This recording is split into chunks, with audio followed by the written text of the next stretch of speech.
Hari ini kita mau bahas apa nih Umi nih? Saya punya topik, tapi kalau Umi punya topik lain boleh. Apa? Coba kalau Doni Kalau apa? dari Doni ini, Kristen itu agamanya Yesus atau agamanya Paulus Umi? Ya oke, itu aja. Itu aja? Belum ya? Hal ini topik menarik. Menarik untuk kita diskusikan Ustadz Aki. Sebenarnya topik ini merupakan kesalahpahaman bahwa kekristenan adalah agama Paulus dan bukan agama Yesus, atau Kristen ajaran Paulus bukan ajaran Yesus, atau Kristen didirikan Paulus bukan didirikan Yesus. Kesalahpahaman ini seringkali muncul dari pandangan bahwa Paulus adalah tokoh yang dominan dalam menyebarkan ajaran kekristenan, dan seolah-olah ia memperkenalkan ajaran yang berbeda dari Yesus. Terus bagaimana ente menjawab tuduhan itu? Gampang saja, saya akan jelaskan secara cepat dan tepat.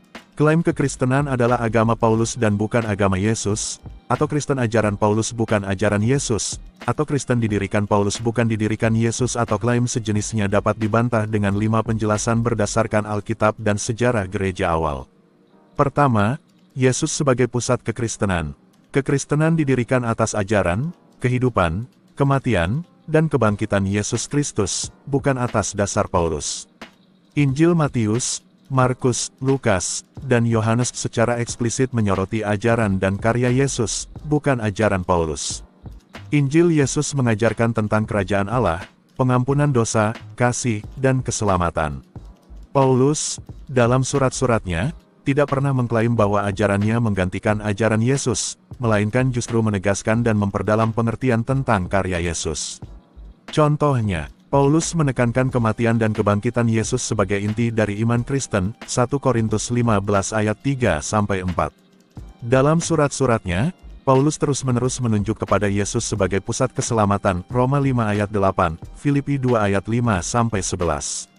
Kedua, Paulus melanjutkan misi Yesus. Paulus tidak menciptakan kekristenan baru. Sebaliknya, ia melanjutkan misi yang Yesus berikan kepada murid-muridnya, untuk menyebarkan kabar baik tentang keselamatan ke seluruh dunia, Matius 28 ayat 18-20. Paulus hanya melanjutkan panggilan ini dengan fokus pada bangsa-bangsa non-Yahudi, Kisah Para Rasul 9 ayat 15. Bahkan, dalam Kisah Para Rasul 15, kita melihat bahwa para murid Yesus seperti Petrus dan Yakobus menerima misi Paulus untuk memberitakan Injil kepada orang bukan Yahudi. Ini menunjukkan adanya keselarasan antara misi Paulus dan ajaran murid-murid Yesus yang lainnya. Ketiga, ajaran Paulus sejalan dengan ajaran Yesus. Paulus tidak mengajarkan sesuatu yang bertentangan dengan Yesus. Sebagai contoh, ajaran kasih, Yesus menekankan kasih sebagai hukum terbesar, Matius 22 ayat 37-40, dan Paulus juga menegaskan kasih sebagai prinsip utama, Roma 13 ayat 8-10, 1 Korintus 13. Ajaran keselamatan melalui iman, Yesus mengajarkan pentingnya iman kepadanya untuk mendapatkan hidup kekal, Yohanes 3 ayat 16, dan Paulus menekankan hal yang sama, bahwa keselamatan adalah melalui iman, Roma 3 ayat 28, Galatia 2 ayat 16. Keempat, pengakuan Paulus oleh gereja awal. Gereja awal, yang dipimpin oleh murid-murid asli Yesus, tidak pernah menganggap Paulus sebagai pendiri agama baru. Mereka menerima Paulus sebagai rasul yang dipanggil oleh Yesus setelah kebangkitannya, dan memberikan dia wewenang untuk menyebarkan Injil kepada bangsa-bangsa bukan Yahudi, Galatia 2 ayat 9. Jika Paulus telah mengajarkan sesuatu yang bertentangan dengan Yesus, gereja awal akan menolak dia, tetapi sebaliknya, mereka mendukungnya. Kelima, Yesus adalah inti dari semua surat Paulus. Paulus selalu menunjuk pada Yesus sebagai inti dari imannya. Ia tidak mengajarkan tentang dirinya, tetapi tentang Yesus sebagai Mesias yang diutus oleh Allah untuk menyelamatkan manusia.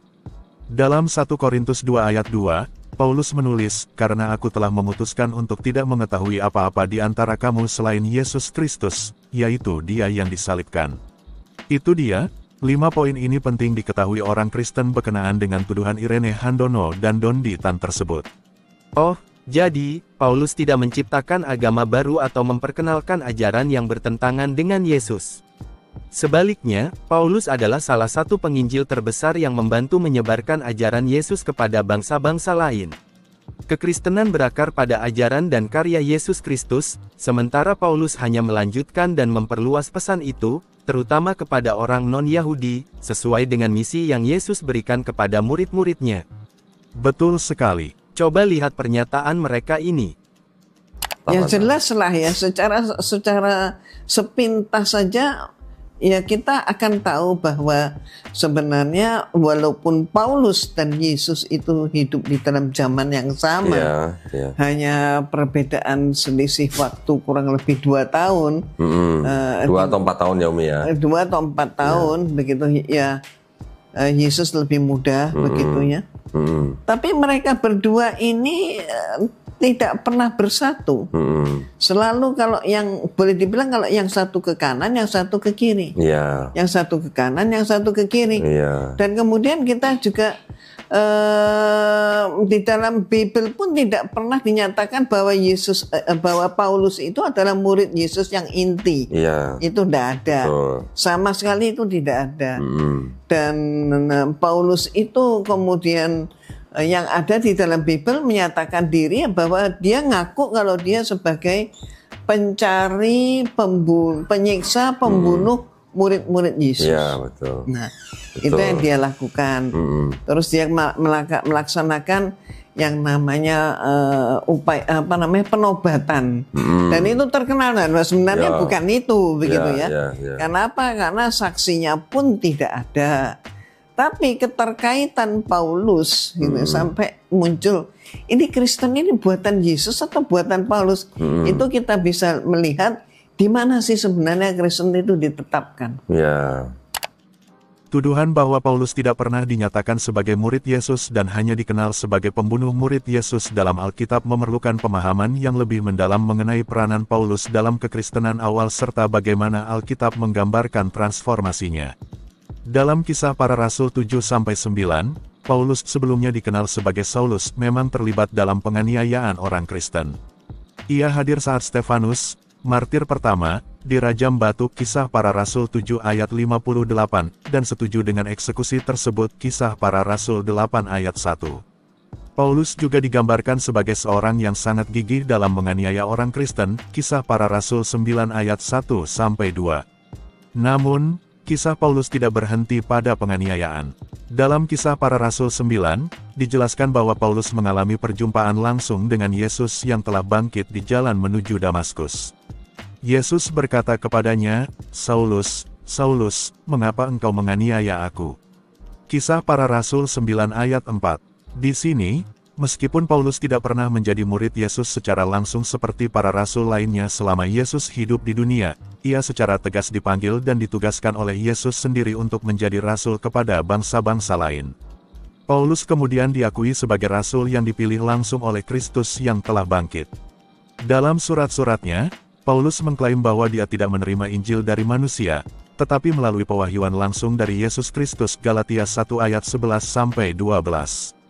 Hal ini menegaskan otoritas apostoliknya sebagai utusan Kristus, meskipun ia tidak termasuk dalam kelompok 12 murid Yesus yang asli. Jadi ente mau bilang, meskipun Paulus awalnya adalah seorang penganiaya orang Kristen, Alkitab dengan jelas menyatakan transformasinya dan pengangkatannya sebagai rasul oleh Yesus sendiri. Itu sebabnya tuduhan bahwa Paulus hanya dikenal sebagai pembunuh murid Yesus. Tuduhan seperti ini mengabaikan seluruh narasi pertobatannya dan pelayanannya dalam Perjanjian Baru. Betul sekali. Dan kemudian kita bisa meneliti juga bahwa di Kisah Para Rasul ya, maka dinyatakan Paulus, Kisah Para Rasul pasal 11 ayat 26.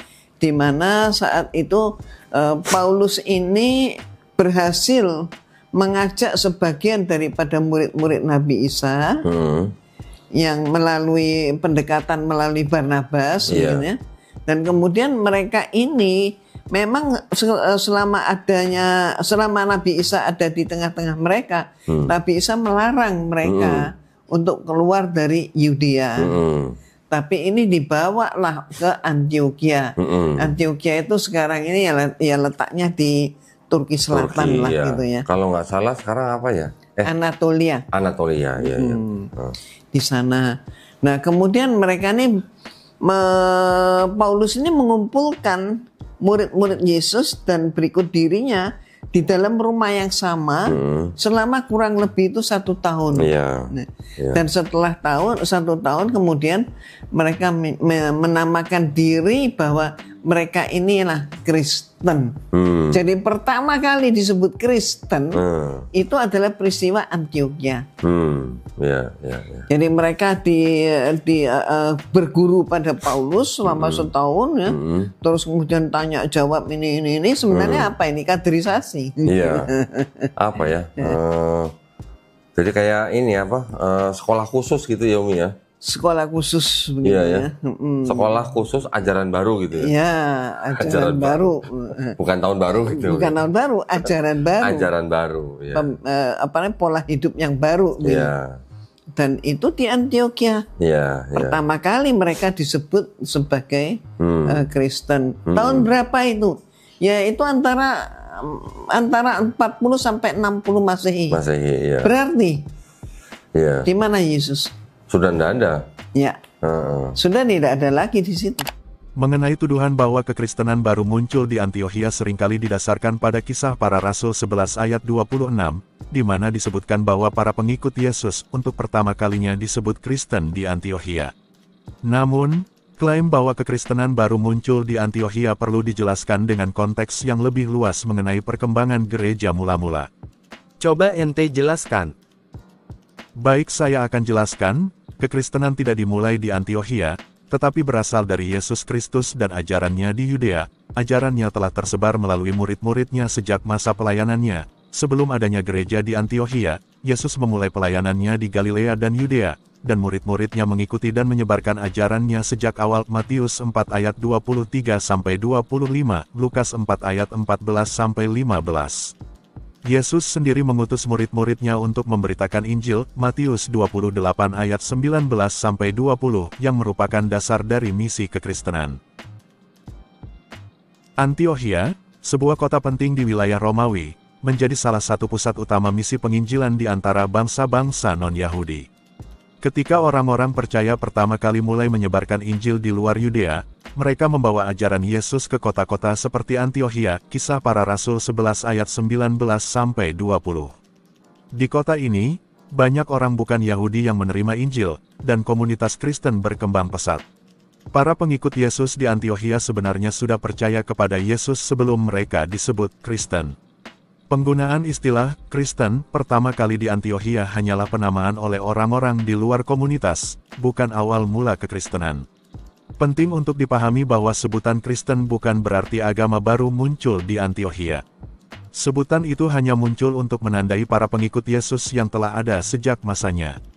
Gereja mula-mula sudah ada sebelum Antiokhia. Setelah kebangkitan dan kenaikan Yesus, murid-muridnya, terutama di Yerusalem, sudah mulai menyebarkan ajarannya.